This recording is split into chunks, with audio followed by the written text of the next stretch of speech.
On va retrouver également Perrine qui se trouve quelque part dans le salon. Perrine, et on peut vous suivre bien sûr sur Facebook Live. Et bien sûr sur la page Facebook de France Bleu Mayenne et de France 3 Pays de la Loire. Autour de nous, Jacques, ça grouille de robots, mais pas que. Des jeunes aussi qui articulent ces robots. Je suis en compagnie de Cyril, président de l'association RoboRave. C'est quoi RoboRave, Cyril? Alors RoboRave, c'est un concours de robotique éducative qui a été créé aux États-Unis en 2001 et qu'on a découvert avec un collègue à moi. Donc je salue Jimmy Prudhomme. On est associé, on est du collège de Cran. On a découvert ce concours un peu par hasard. On a pu y participer il y a 4 ans aux États-Unis et en rentrant, on a décidé de faire profiter un maximum d'élèves et de jeunes de ce projet en développant le concours RoboRave en France. C'est-à-dire que tous ces robots qui sont présents, ils sont nombreux, vont participer à la prochaine édition de RoboRave en France? Exactement, donc là on profite du salon Laval Virtual pour participer au salon, profiter des animations et préparer les robots. Donc là c'est en cours d'élaboration. On a différents challenges, ça va de l'initiation avec des petits robots, on peut voir au fond là sur des parcours. Donc là c'est dès l'école primaire. Les élèves participent, découvrent le parcours le matin et doivent programmer dans la journée le robot pour qu'il aille au bout du parcours, vous voyez, avec des obstacles, sans tomber du parcours. Alors, attendez, je vous reprends, dès l'école primaire, ils commencent à faire du code, à programmer, à créer des robots? Exactement, donc avec la réforme, maintenant on a ce qu'on appelle le cycle 3, CM1, CM2, 6e, avec une partie de programmation d'algorithmique dans les programmes.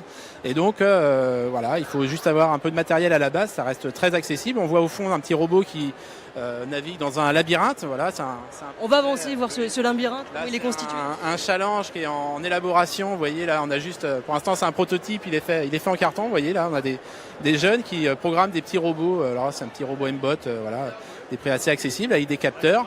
Et voilà, ils découvrent un labyrinthe, ils doivent programmer le robot pour qu'il sorte du labyrinthe, soit voilà, en utilisant des capteurs ou en travaillant sur les notions d'angle, de mesure. On continue à découvrir d'autres projets. Il semblerait même que certains robots sont en train de s'affronter, des sumo robots, c'est ça? Alors exactement, ça c'est un des challenges assez spectaculaires du projet, le challenge Robot Sumo, où voilà, avec un certain nombre de contraintes que l'on fait passer. On va essayer de le lancer celui-là, je sais pas où ils sont. Alors, il faut que le robot attende 5 secondes avant de partir, donc en général, ça prend un peu de temps. En attendant, il y a un de vos jeunes hommes qui envoie de toutes les couleurs avec sa veste. Exactement, alors ça, c'est un élève de Cossé, la fondue de robotique qui s'est mis l'année dernière et qui a fait lui-même, on a découvert le projet aujourd'hui, lui-même, sur son temps libre, avec son argent, a fait cette veste de LED lumineuse, voilà, qu'il a ensuite programmé avec une petite brique qui doit être dans sa poche. Parfait, en boîte de nuit, je pense qu'il sera reconnaissable parmi tant d'autres. Je suppose, d'ici quelques années, on va dire, parce que nous, on a encore des collégiens, mais on a aussi des lycéens. Donc on a des challenges qui peuvent être assez spectaculaires, donc comme les concours de robots sumo. Un challenge qu'on retrouve un peu dans toutes les RoboRave internationales, puisque ce concours a lieu à peu près dans tous les pays du monde. C'est ce qu'on appelle le line following. Donc faire un robot qui suit une ligne, qui arrive à une boîte. Alors le robot ici est arrêté, met des balles de ping-pong et il repart. Donc là on est vraiment sur la programmation pure et dure. On utilise des capteurs, on fait de la conception de robots. Avant d'aller voir Clara et de parler de son projet, j'ai une dernière question pour vous, Cyril. Combien d'écoles en Mayenne intègrent la robotique comme option, même comme cours? Alors la robotique en tant que telle n'est pas obligatoire, on va dire, mais la programmation et l'algorithmique sont désormais obligatoires à partir du collège, on va dire. Et donc nous on a trouvé ce moyen, et là de plus en plus d'écoles, on va avoir plus d'une quinzaine d'établissements mayennais qui vont venir sur les 25 à la RoboRave cette année qui aura lieu à Cran, c'est-à-dire à peu près 500 élèves. Et c'est un moyen très intéressant de rendre pratique l'algorithmique avec un objectif à terme, et puis de lier technologie et mathématiques. Pour en savoir plus, pour découvrir, pour apprendre. C'est parti, je suis en compagnie de Clara. Bonjour Clara. Bonjour.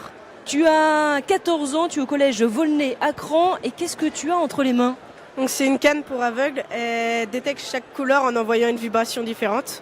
Parfait, je vais tester ça. Comment l'intégrer? Tout simplement en glissant la main.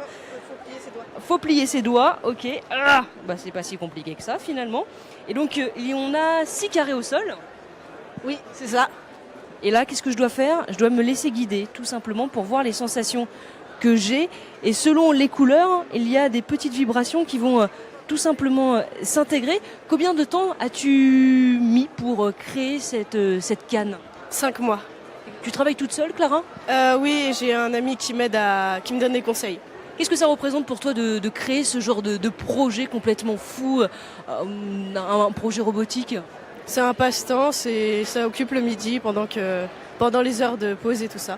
Toi, t'es arrivé ce matin, il est 15h, un peu plus de 15h30. Quel retour tu as déjà eu ici au Salon de Laval Virtual? Ils étaient assez contents, ils trouvaient ça original et tout ça.